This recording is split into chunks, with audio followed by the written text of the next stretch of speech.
January 28, 1986, Cape Canaveral, Florida.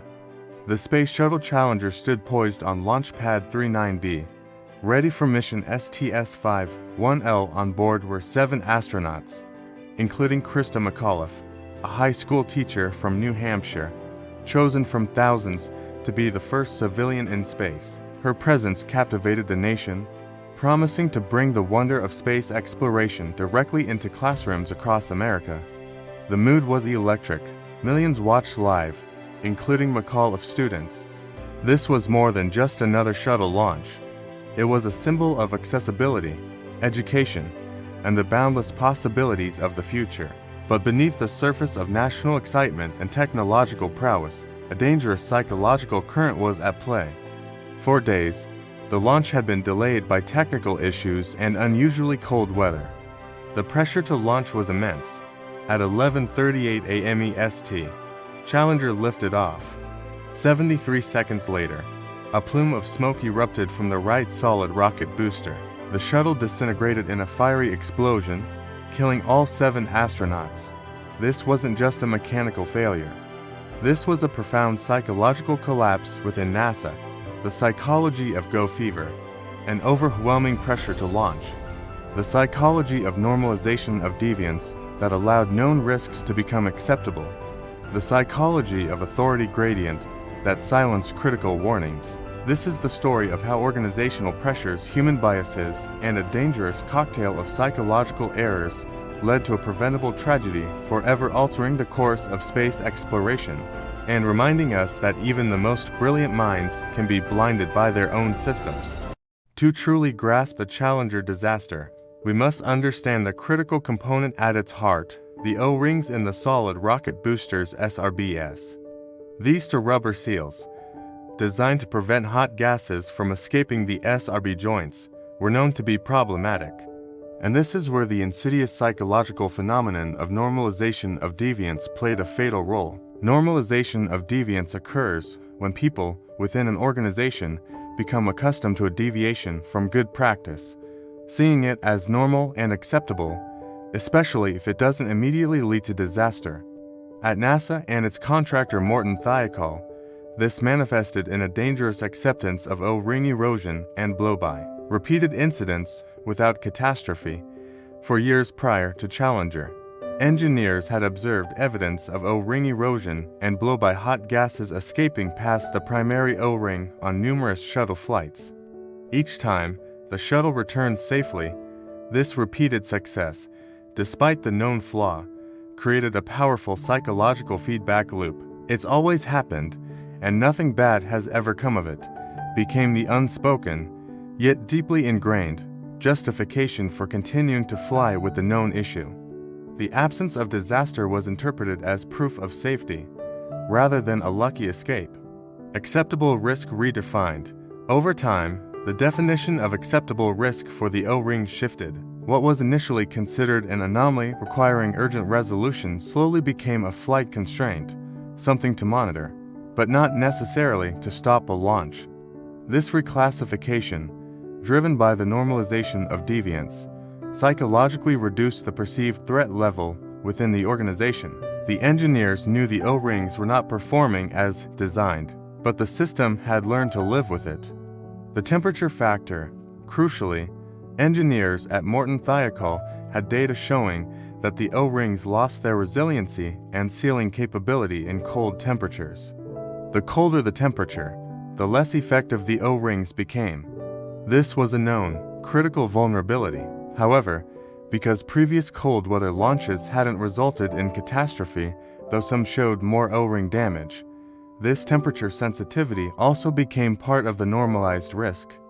The belief was that the secondary O-ring would always seal, even if the primary failed.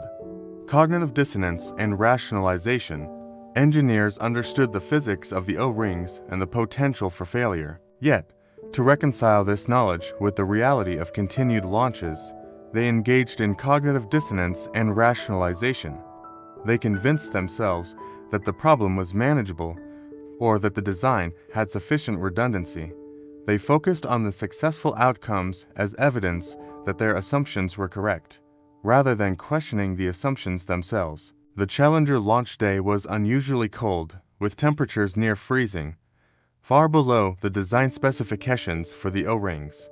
The stage was set for a disaster, not just because of a technical flaw, but because the human system around the technology had become psychologically conditioned to accept a known, critical vulnerability. The night before the Challenger launch, the psychological pressures reached a boiling point, culminating in a tragic display of go fever and the powerful influence of an authority gradient. Go fever. This term describes an overwhelming, almost irrational, pressure to launch, often driven by schedule demands, public expectations, and a desire to avoid further delays. The Challenger mission had already been delayed multiple times, causing frustration and increasing the desire to get it done.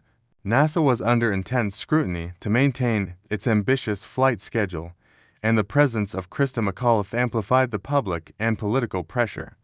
This created an environment where the perceived costs of delay outweighed the perceived risks of launching. The teleconference and the engineer's warning. On the evening of January 27th, engineers at Morton Thiokol, led by Roger Boysley and Arnold Thompson, held a teleconference with NASA managers. They presented compelling data showing the correlation between cold temperatures and O-ring failure. Their recommendation was clear. Do not launch if temperatures were below 53 degrees Fahrenheit 12 degrees Celsius, far warmer than the forecast for launch day. This was a direct, unambiguous warning, the authority gradient in action. However, the NASA managers, particularly Lawrence Malloy and George Hardy, were deeply entrenched in go fever. They dismissed the engineers' data, questioned their methodology, and expressed frustration at the potential for another delay. Malloy famously asked Thiokol management to take off your engineering hat and put on your management hat.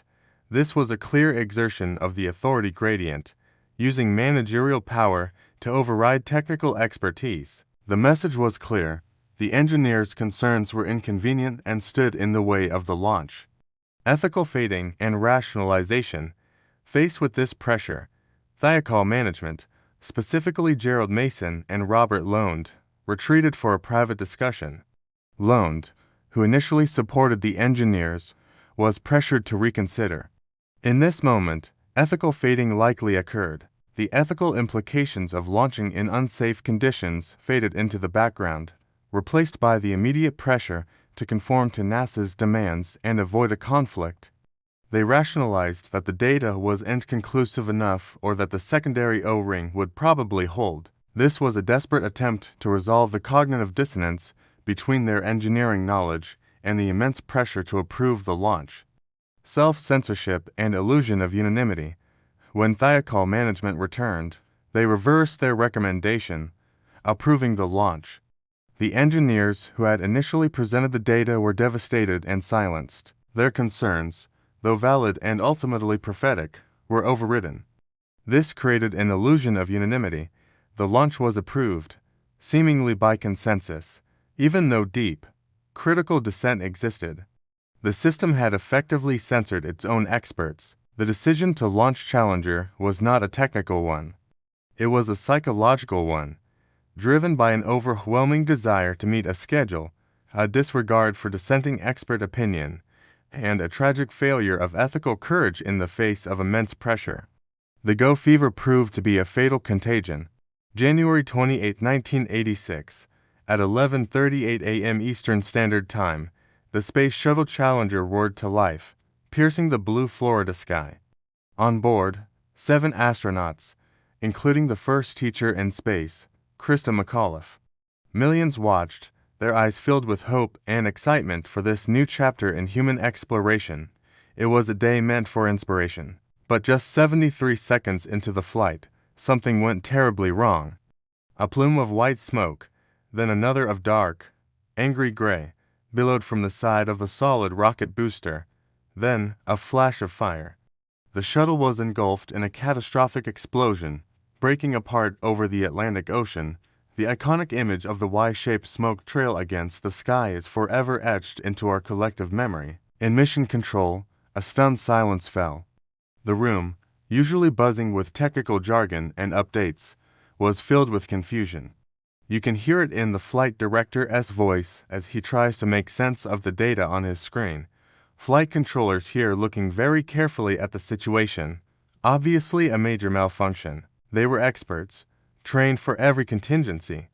Yet their minds struggled to process an event so far beyond the realm of possibility.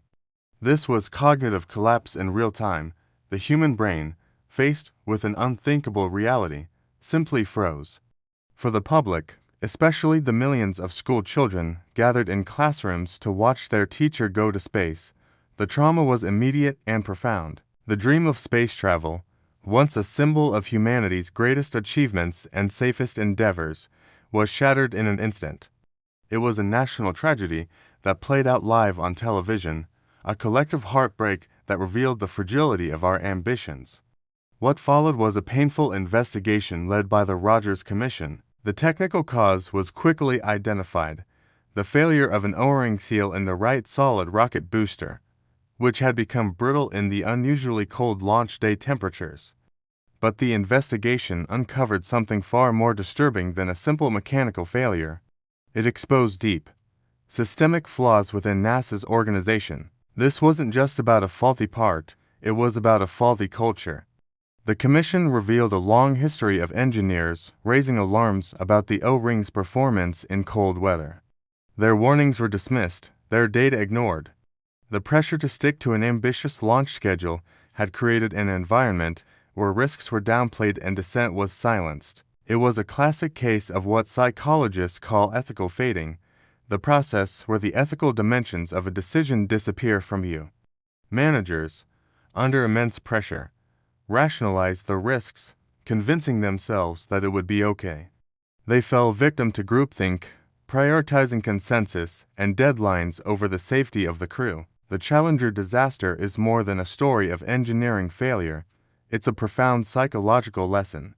It teaches us that even in the most technical fields, human factors, our biases, our pressures, our inability to confront uncomfortable truths can lead to catastrophic outcomes. It serves as a permanent, heartbreaking reminder that the greatest threat to our grandest designs isn't always in the machinery, but within our own minds.